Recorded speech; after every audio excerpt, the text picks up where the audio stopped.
किशन सोनपुर गांव में एक छोटा सा ढाबा चलाता था।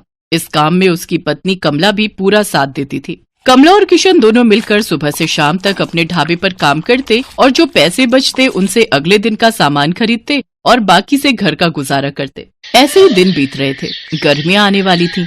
गांव के पास जो और दूसरे बड़े ढाबे और होटल थे, उन सब ने अपने ढाबे और होटल में बढ़िया एयर कंडीशनर लगवा दिए थे ताकि गर्मियों में भी ग्राहकों की भीड़ लगी रहे। इस कारण अब किशन के ढाबे पर ग्राहकों ने आना बंद कर दिया। अब ज्यादातर ग्राहक दूसरे ढाबों में ही जाकर खाना खाने लगे। इस कारण किशन की आमदनी बिल्कुल ना के बराबर हो गई। कमला, अब तो ढाबे पर ग्राहकों की भीड़ लगनी बंद हो गई है। एक भी ग्राहक रोटी खाने के लिए नहीं आता। सबको इसी ढाबों में खाने की आदत हो गई है। और वैसे भी गर्मी के मौसम में कौन भला हमारे इस छोटे से पुराने ढाबे पर खाना खाएगा। सबको एसी की ठंडी हवा में खाना खाना अच्छा लगता है, पर हमारे पास तो इतने पैसे भी नहीं है कि हम बड़ा और महंगा एसी लगवा सकें। कैसे गुजारा चलेगा कमला, कुछ समझ नहीं आ रहा है।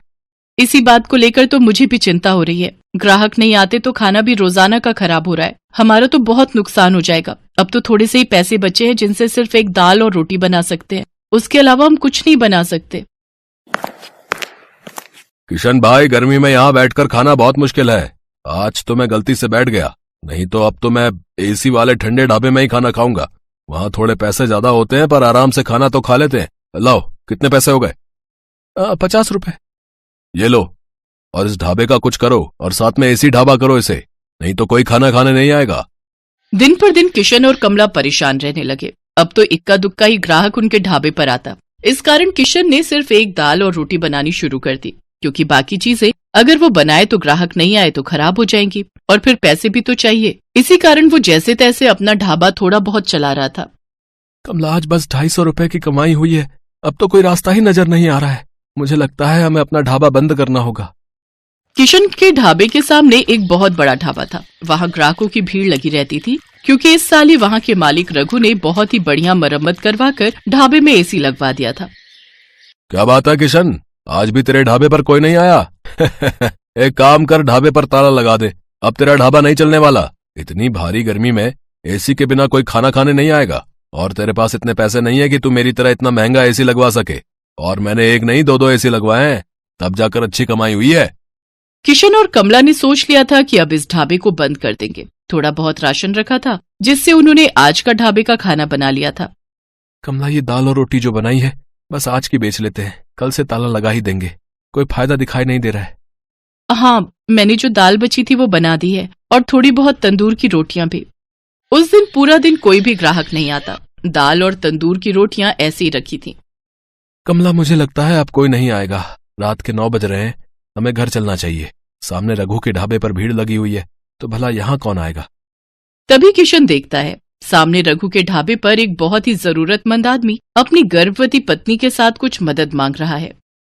भैया, मेरी मदद करो। मेरी पत्नी की तबीयत बहुत खराब है। हम पर कुछ गुंडों ने हमला कर दिया। हमारी गाड़ी, मोबाइल, पर्स, कैश, जेवर सब लूट कर ले गए। हम शहर जा रहे थे, हमें नहीं पता कि इस रास्ते पर बदमाश हमें लूट लेंगे। ओ भाई, ये कोई खैराती धर्मशाला नहीं है जो तुम्हें मुफ्त में यहाँ रोक लूं। चलो जाओ यहाँ से। पता नहीं कहाँ कहाँ से आ जाते हैं।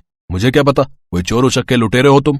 आजकल किसी का कोई भरोसा नहीं है। ओए छोटू, इन्हें बाहर भेज और ढाबे का शटर गिरा दे। मैं घर जा रहा हूँ। ऐसा ना कहो, मेरी पत्नी की तबीयत सचमुच बहुत खराब है। बस कुछ देर आराम करके हम चले जाएंगे।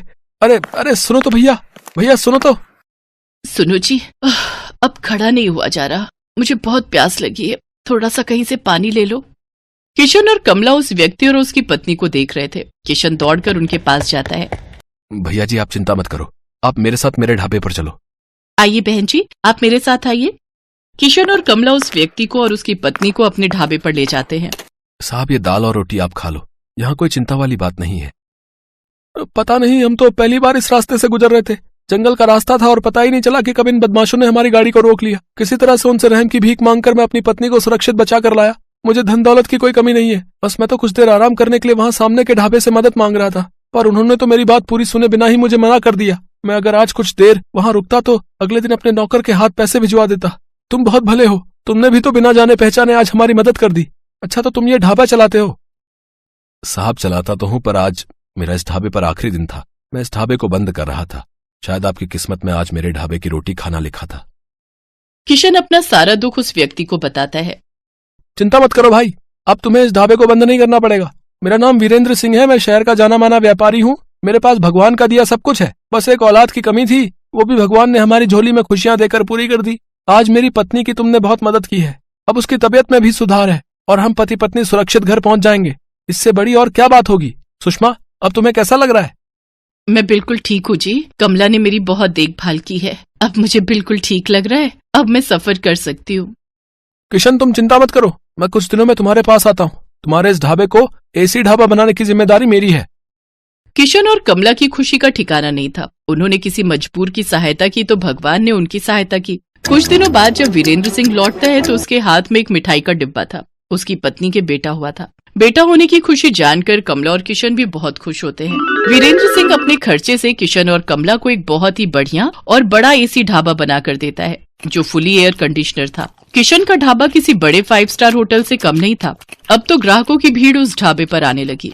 ढाबा देखने में बहुत सुंदर था। किशन ने गांव के और भी मजबूर लोगों को अपने ढाबे में नौकरी दी। किशन का ढाबा दिन के साथ साथ रात में भी खुला रहता था, ताकि हाईवे से आने जाने वाले लोगों को किसी भी बात की परेशानी न हो। गरीबों के लिए उस ढाबे पर मुफ्त खाना था।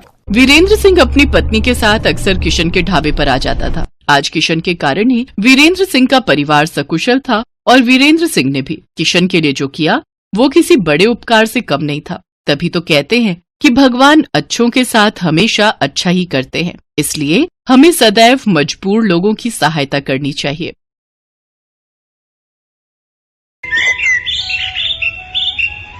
छोटू, चल बेटा जरा जल्दी कर। वो 5 नंबर वाले टेबल पर कस्टमर बहुत देर से खाने का इंतजार कर रहा है और बाहर भी लाइन बढ़ती जा रही है। इतना लेट करेंगे तो सब बगल वाले होटल में चले जाएंगे।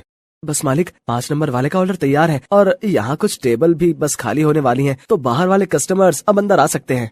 ये है सत्यभान और इसका होटल अतिथि देवो भव। जैसा इस होटल का नाम था, ठीक वैसा ही यहाँ का काम था। होटल के अंदर आने से पहले हर कस्टमर का तिलक किया जाता था और फिर बड़े ही सम्मान के साथ उसे बिठाकर खाना परोसा जाता था। इस अनोखे तरीके की वजह से ही सत्यभान का ये होटल बहुत मशहूर था और बड़ी दूर दूर से लोग यहाँ खाना खाने आते थे। होटल के खाने का बढ़िया स्वाद और यहाँ की साफ सफाई भी एक बड़ी वजह थी कि आसपास के कई होटलों और ढाबों को छोड़कर कस्टमर सत्यभान के पास ही आते थे। सर, मेरा नाम रमन है, मैं पब्लिक टाइम्स अखबार से आया हूँ, मुझे आपका इंटरव्यू करना है।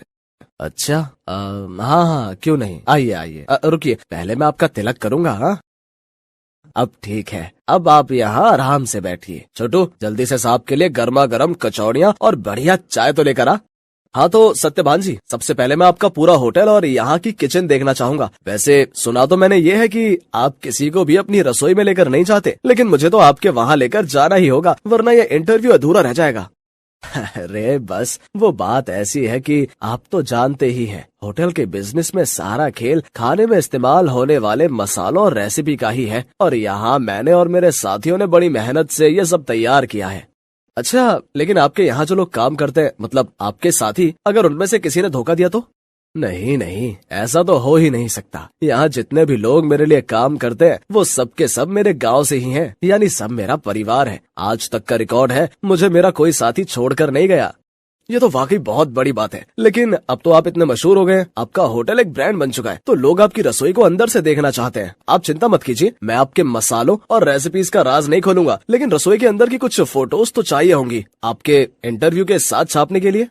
सत्यभान उस पत्रकार को समझाने की कोशिश करता है, लेकिन वो खुद ही उस पत्रकार की बातों में फंस जाता है। अखबार में अपना इंटरव्यू और फोटो छपने की बात से वो बहुत खुश था और इसी खुशी में वो बह गया और उस पत्रकार को उसने अपने होटल का एक एक कोना बहुत अच्छे से दिखाया। साथ ही अपनी रसोई में ले जाकर अपने सारे तौर तरीकों और रेसिपीज का भी अनजाने में खुलासा करता गया। वो पत्रकार होटल की लगभग हर चीज की तस्वीर ले रहा था। इंटरव्यू के दौरान उसने सत्यभान से कई सवाल पूछे, जिनके जवाबों में सत्यभान के सारे सीक्रेट खुलते जा रहे थे।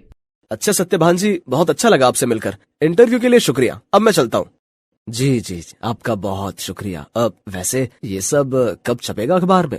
बस यही 1-2 दिन में, मैं आपको फोन पर इन्फॉर्म करूंगा। इतना कहकर वो पत्रकार सत्यभान के होटल से बाहर निकलता है और कुछ दूर पहुंचते ही मुस्कुराते हुए अपने गले में पहना हुआ आई कार्ड उतारकर एक कूड़े के ढेर में फेंक देता है।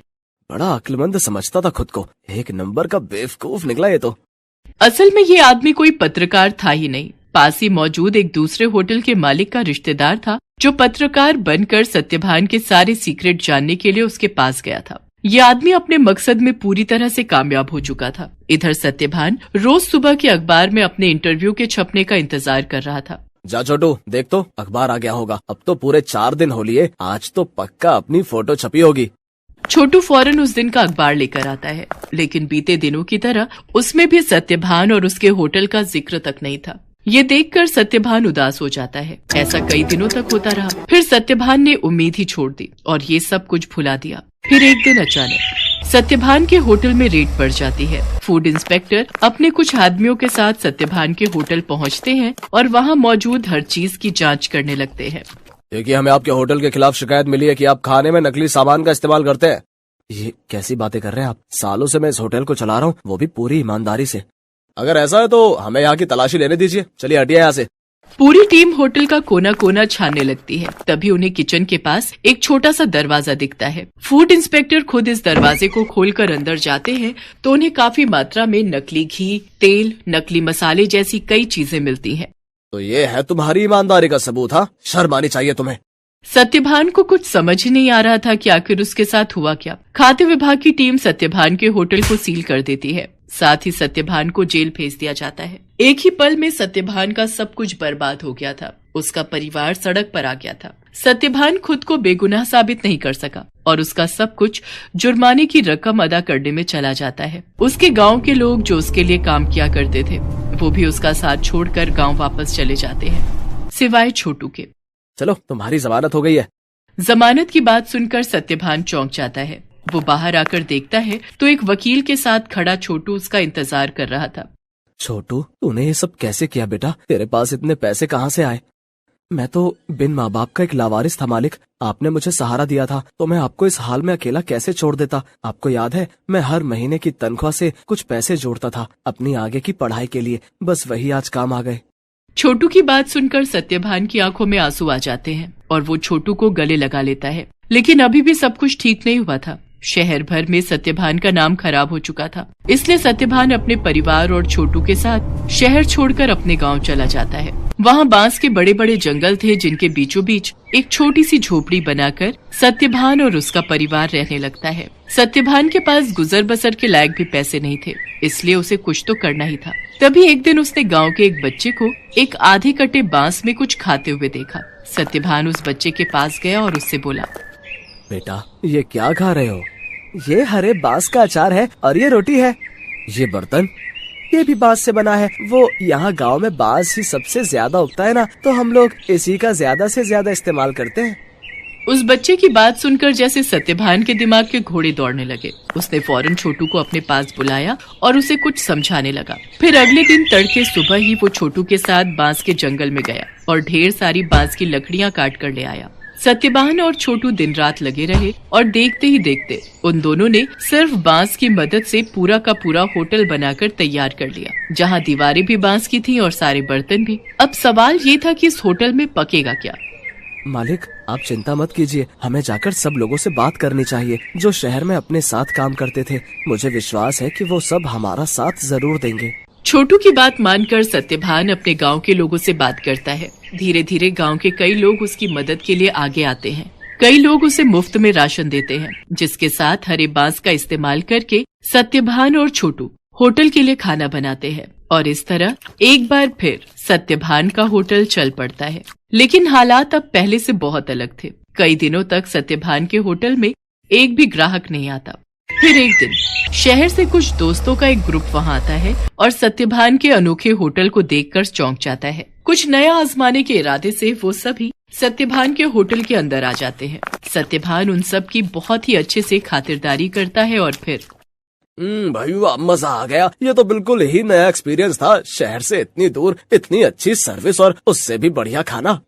सच में बहुत अच्छा लगा यहाँ आकर। और सबसे बड़ी बात, मुझे तो पता ही नहीं था कि बांस को भी खा सकते हैं, वो भी इतने अलग अलग रेसिपीज में। सत्यभान के खाने और अलग किस्म के होटल की तारीफ वो सभी दोस्त अपने दूसरे दोस्तों से जाकर करते हैं, जिसके चलते और भी लोग खास तौर पर सत्यभान के होटल में खाना खाने वहां पर आते हैं। सत्यभान की सर्विस और खाना बहुत जल्दी अपना पहचान बना रहा था। लोग शहर के हाई फाई होटल छोड़कर सत्यभान के पास गांव में आ रहे थे। धीरे धीरे सत्यभान की गाड़ी पटरी पर आने लगती है और उसके पुराने साथी जो गांव में ही थे वो भी उसके पास काम पर लौट आते हैं।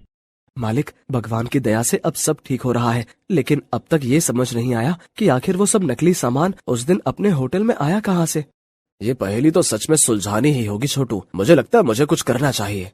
सत्यभान के पास अब इतने पैसे जमा हो चुके थे कि वो अपने खिलाफ रची गई साजिश की जांच करवा सकता था। वो अपने केस को रीओपन करवाता है और एक प्राइवेट डिटेक्टिव की मदद से सारा सच बाहर निकलवाता है। असल में रमन जो सत्यभान के पास पत्रकार बनकर आया था, ये सब उसके और उसके रिश्तेदार की सांठगांठ थी, जो सत्यभान के पुराने होटल के पास ही अपना होटल चलाता था। साथ ही सत्यभान की तरक्की से जलता भी था। रमन के द्वारा जुटाई गई जानकारी की मदद से ही वो सारा नकली सामान रातों रात चुपके से सत्यभान के होटल के अंदर पहुंचाया गया था। प्राइवेट डिटेक्टिव ने सारे जरूरी सबूत जुटा लिए थे, जिनकी मदद से दूध का दूध और पानी का पानी हो गया। दोषियों को सजा मिली और सत्यभान को उसकी खोई हुई इज्जत। शहर में मौजूद सत्यभान की सारी संपत्ति उसे वापस मिल जाती है, जहां सत्यभान फिर से अपना होटल शुरू करता है, लेकिन बिल्कुल नई थीम, नए तौर तरीकों और नई रेसिपीज के साथ। Best buddies. Hello friends, Thanks for watching this video. अगर आपको ये वीडियो पसंद आया है तो प्लीज लाइक, सब्सक्राइब, कमेंट्स करें इस वीडियो पर, और हाँ, शेयर करना भी ना भूलें। और भी मजेदार वीडियो देखने के लिए नीचे दिए गए बेल आइकॉन को दबाएं। देखते रहिए बेस्ट बडीज।